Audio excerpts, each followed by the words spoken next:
ଓମ୍ ସାଇରାମ। ବାବାଙ୍କ ପାଦପଦ୍ମରେ ସାଷ୍ଟାଙ୍ଗ ପ୍ରଣିପାତ କରି ଆପଣମାନଙ୍କୁ ସାଇକି ପ୍ରେମଧାରାର ପରିବାରକୁ ସ୍ୱାଗତ କରୁଛି। ଆପଣମାନେ ଶୁଣୁଛନ୍ତି ଆଜିର ସାଇ କଥା ଶ୍ରୀ ସାଇ ସଚ୍ଚରିତ୍ରରୁ। ବାବା ସାଇବାବା ଆମର ଅତ୍ୟନ୍ତ ଦୟାବାନ ଥିଲେ। ଆମେ ଯେମିତି ପୂର୍ବ ଭିଡ଼ିଓଟିରେ ଶିଖିଲେ ବାବାଙ୍କ ପାଖରେ ସମସ୍ତେ ସମାନ ଥିଲେ। ସନ୍ଥଙ୍କ ହୃଦୟରେ ବାସୁଦେବ ଭଗବାନ ବାସ କରନ୍ତି। ବାବା ତ ଆମର ସ୍ୱୟଂ ହରିଙ୍କର ଅବତାର ଥିଲେ। ବାବାଙ୍କର ଆଜି ଆମେ ଶୟନ କକ୍ଷ ବିଷୟରେ ଜାଣିବା। ବାବା ଯେତେବେଳେ ଯୁବାବସ୍ଥାରେ ଥିଲେ ସେ ସମୟରେ ବାବାଙ୍କ ସହିତ ମହାଲସାପତି ତାତ୍ୟା ଆସିକି ରାତିରେ ଶୋଉଥିଲେ। ବାବା ସେମାନଙ୍କ ସହିତ ଗୋଟେ ବନ୍ଧୁ ପରି ଅତ୍ୟନ୍ତ ଭାବର ସହିତ ଅତ୍ୟନ୍ତ ସ୍ନେହର ସହିତ ସେମାନଙ୍କ ସହିତ ରାତି ସାରା ବସି ଆମେ ଯେପରି ଆମର ଯଦି କୌଣସି ସାଙ୍ଗ ସହିତ ରାତିଟେ ରହିବାକୁ ପଡ଼େ ତାହେଲେ ଆମରକୁ ରାତିରେ ନିଦ ହୁଏନି, ଆମେ ରାତି ସାରା ଗପୁଥାଉ। ଆମ ପାଖରେ ବହୁତ କଥା ଥାଏ ସାଙ୍ଗ ସାଙ୍ଗରେ ଗପିବା ପାଇଁ। ବାବା ସେପରି ସେମାନଙ୍କ ସାଙ୍ଗରେ ବନ୍ଧୁ ଭଳି ଏତେ କଥା ରାତି ସାରା ହେଉଥିଲେ, ଥଟ୍ଟା ମଜା କରୁଥିଲେ। ସତରେ ସେ ଦିନ ଗୁଡ଼ିକ ଏତେ ସୁନ୍ଦର ଥିଲା ଯେ ବାବାଙ୍କ ପ୍ରେମରେ ବିହଳ ହୋଇ ତାତ୍ୟା ଗୋଟେ ତାଙ୍କ ବାପା ମାଆଙ୍କ ପାଖରେ ନ ରହି ବାବାଙ୍କ ପାଖରେ ଆସି ରାତିରେ ମସଜିଦରେ ଶୋଉଥିଲେ। ତ ଆଜି ଆସନ୍ତୁ ଜାଣିବା ଏ ସୁନ୍ଦର କଥାଟି। ସେଇ ଦିନକୁ ଆମେ ବି ଟିକେ ମନେ ପକାଇବା, ଆମେ ବି ସେଇ ଜିନିଷଟିକୁ ଅନୁଭବ କରିବା, ସେଇ ସମୟଟିକୁ ଆମେ ବି ଅନୁଭବ କରିବା କି କିଭଳି ସେଇ ସମୟରେ ବାବା ମହାଲସାପତି ଆଉ ତାତ୍ୟା ରାତି କଟାଉଥିଲେ। ତ ଡେରି ନ କରିକି ଚାଲନ୍ତୁ ଆଜିର ଏହି ସୁନ୍ଦର କାହାଣୀଟିକୁ ଆରମ୍ଭ କରିବା। 3 ଜଣଙ୍କର ଶୟନ କକ୍ଷ। ସେହି ସନ୍ଥ ପୁରୁଷ ଧନ୍ୟ ଯାହାଙ୍କ ହୃଦୟରେ ଭଗବାନ ବାସୁଦେବ ସର୍ବଦା ବାସ କରନ୍ତି।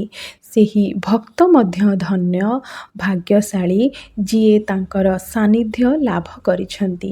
ଏହିପରି 2 ଜଣ ଭାଗ୍ୟବାନ ଭକ୍ତ ଥିଲେ ତାତ୍ୟା କୋତି ପାଟିଲ ଏବଂ ଭକ୍ତ ମହାଲସାପତି। ଉଭୟେ ବାବାଙ୍କ ସାନ୍ନିଧ୍ୟରୁ ବହୁ ଭାବରେ ଉପକୃତ ହୋଇଛନ୍ତି। ଉଭୟଙ୍କ ପ୍ରତି ବାବାଙ୍କର ସମାନ ପ୍ରେମ ଥିଲା। ଏହି 3 ଜଣ ଅର୍ଥାତ୍ ବାବା ତାତ୍ୟା ଓ ମହାଲସାପତି ଯଥାକ୍ରମେ ମସଜିଦରେ ପୂର୍ବ ପଶ୍ଚିମ ଓ ଉତ୍ତର ଦିଗକୁ ମୁଣ୍ଡ କରି ଏପରି ଶୋଉଥିଲେ ଯେ ପରସ୍ପରଙ୍କର ଗୋଡ଼ ଗୋଟିଏ ସ୍ଥାନରେ ମିଶୁଥିଲା। ମାନେ ଆପଣମାନେ ବୁଝିପାରୁଥିବେ 3 ଜଣ 3 ଦିଗକୁ ମୁଣ୍ଡ କରି ଶୋଉଥିଲେ, ତାଙ୍କର ଗୋଡ଼ଟା ମଝିରେ ରହୁଥିଲା। ବିଛଣାରେ ଗଡ଼ି ଅଧରାତି ପର୍ଯ୍ୟନ୍ତ ସେମାନେ ପ୍ରେମ ସହକାରେ ବାର୍ତ୍ତାଳାପ କରୁଥିଲେ ଓ ନାନା ବିଷୟରେ ଚର୍ଚ୍ଚା କରୁଥିଲେ। ସତରେ କେତେ ଭାଗ୍ୟବାନ ଥିଲେ ମହାଲସାପତି ଆଉ ତାତ୍ୟା, ଯିଏକି ସ୍ୱୟଂ ହରିଙ୍କ ପାଖରେ ରାତି କଟାଉଥିଲେ, ତାଙ୍କ ସହିତ ସାନ୍ନିଧ୍ୟ ଲାଭ କରୁଥିଲେ। ତାଙ୍କ ସ୍ନେହରେ ବିହଳ ହୋଇ ରାତି ଯାକ ସେମାନେ ବିଭିନ୍ନ ଚର୍ଚ୍ଚା କରୁଥିଲେ ଆଉ ବାର୍ତ୍ତାଳାପ କରୁଥିଲେ। ତାଙ୍କଠାରୁ ଭାଗ୍ୟବାନ ଆଉ କିଏ ହେଇପାରେ? ଯଦି କାହାକୁ ନିଦ ଆସିଯାଉଥିଲା ଆଉ ଜଣେ ଜଣଙ୍କୁ ଉଠାଇ ଦେଉଥିଲା। ଯେପରି ଆମେ ଆମର ବନ୍ଧୁ ସାଙ୍ଗସାଥି ସାଙ୍ଗରେ ଯେଉଁ ଭଳିଆ ବ୍ୟବହାର କରିଥାଉ ସେଭଳି ସେମାନଙ୍କର ମଧ୍ୟ ଯଦି କିଏ ପ୍ରଥମେ ଶୋଇପଡ଼ୁଥିଲା, ନିଦ ଆସୁଥିଲା, ଆଉ ଜଣେ ତାଙ୍କୁ ଉଠାଇ ଦେଉଥିଲେ। ଯଦି ତାତ୍ୟା ଆଗ ଘୁଙ୍ଗୁଡ଼ି ମାରୁଥିଲେ ବାବା ତାଙ୍କୁ ହଲାଇ ତାଙ୍କର ମୁଣ୍ଡକୁ ଜୋରେ ଚିପି ଦେଉଥିଲେ। ମାନେ ଭାବନ୍ତୁ କିଭଳି ଭକ୍ତ ବତ୍ସଳ ସେ ସାଇ ଭକ୍ତର ପ୍ରେମରେ ଭକ୍ତର ସ୍ନେହରେ ବନ୍ଧା ସ୍ୱୟଂ ହରିଙ୍କର ଅବତାର ହୋଇ ମଧ୍ୟ ସାଧାରଣ ମନୁଷ୍ୟ ଭଳି ସେ କିଭଳି ନିଜର ପରିଚୟ ଆମ ଆଗରେ ରଖି ଯାଇଛନ୍ତି। ସେହି ସମାନ ବ୍ୟବହାର ଆମ ସାଙ୍ଗରେ କରିଛନ୍ତି ଯେଭଳି ଆମେ ମନୁଷ୍ୟମାନେ କରିଥାଉ। ତ ଯେତେବେଳେ ତାତ୍ୟାଙ୍କୁ ନିଦ ଯଦି ଆସିଯାଉଥିଲା ବାବା ତାଙ୍କୁ ଜୋରରେ ଟାଣି ଆଣି ତାଙ୍କ ମୁଣ୍ଡଟାକୁ ଚିପି ଦେଉଥିଲେ। ଆଉ ମହାଲସାପତିଙ୍କୁ ଯଦି ନିଦ ଆସିଯାଉଥିଲା ବାବା ତାଙ୍କୁ ନିଜ ଆଡ଼କୁ ଭିଡ଼ି ଆଣି ଗୋଡ଼ରେ ଠେଲି ଦେଇ ପିଠି ଥାପୁଡ଼େଇ ଦେଉଥିଲେ। ମାନେ ବାବା ତାଙ୍କ ସାଙ୍ଗରେ କେଉଁ ଭଳିଆ ବ୍ୟବହାର କରୁଥିବେ, ଗୋଟେ ଭାତୃ, ଗୋଟେ ବନ୍ଧୁ, ଗୋଟେ ମାନେ ପିତା ଯେମିତି ନିଜର ସନ୍ତାନ ପ୍ରତି, ନିଜର ବନ୍ଧୁ ପ୍ରତି, ନିଜର ସାନ ଭାଇ ପ୍ରତି ଯେଉଁ ଭଳିଆ ବ୍ୟବହାର କରେ ବାବା ସେଇଭଳି ହିଁ ସେମାନଙ୍କ ସାଙ୍ଗରେ ବ୍ୟବହାର କରୁଥିଲେ। ଭକ୍ତ ଭଗବାନଙ୍କର ସେଇଠି କୌଣସି ପ୍ରଶ୍ନ ହିଁ ଉଠୁନଥିଲା। ସେହି ଦିନ ଗୁଡ଼ିକ ଏପରି ସୁଖକର ଥିଲା ଯେ ତାତ୍ୟା ନିଜର ପିତାମାତାଙ୍କୁ ଘରେ ଛାଡ଼ି ବାବାଙ୍କ ପ୍ରତି ପ୍ରେମବଶ ହୋଇ 14 ବର୍ଷ କାଳ ମସଜିଦରେ ବାସ କଲେ। ଦିନେ ନୁହେଁ 2 ଦିନ ନୁହେଁ 14 ବର୍ଷ ତାତ୍ୟା ବାପା ମାଆଙ୍କୁ ଛାଡ଼ି ମସଜିଦରେ ଆସି ବାବାଙ୍କ ପାଖରେ ସେ ରହୁଥିଲେ। ବାସ୍ତବିକ ଏହା କ'ଣ କେବେ ବିସ୍ତୃତ ହୋଇପାରିବ? ସତରେ ଏଇ ଘଟଣାର ବର୍ଣ୍ଣନା କରିବାକୁ କାହା ପାଖରେ ବଣ ଭାଷା ଅଛି କି ବର୍ଣ୍ଣନା କରିପାରିବ? ସତରେ ସେ ଦିନ ଗୁଡ଼ିକ କେତେ ମଧୁରମୟ ଥିବ, କେତେ ଅନୁପମ ଥିବ ସେଇ ଦିନ କି ମହାଲସାପତି ଆଉ ତାତ୍ୟାଙ୍କ ସହିତ ବାବା ଏତେ ସୁନ୍ଦର ରାତି କଟେଇଥିବେ।